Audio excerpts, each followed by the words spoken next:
Hello guys! Ngayon po ay magpapaksiw po ako ng isda. Big mackerel po ito guys. 11.75 dirhams. So, nung isang araw ko po ito binili, nilagay ko lang sa freezer. So, ito na po guys.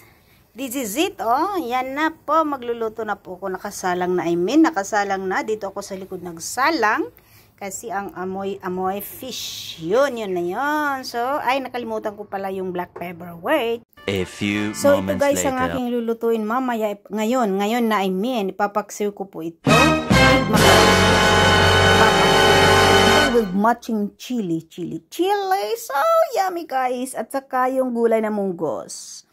Chapsoy sana ang plan ko kagabi, but I changed my mind into paksiw.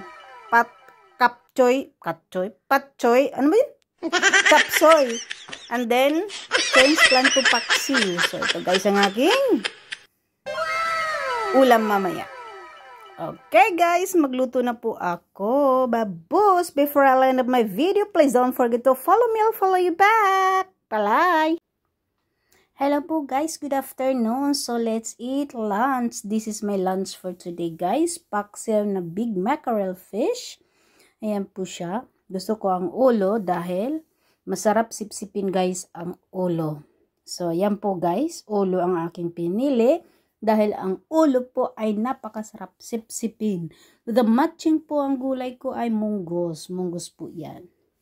So, come on guys, let's eat. By the way, before I'll end up my video, please don't forget to follow me. I'll follow you back. Just leave some comments and I'll follow you back.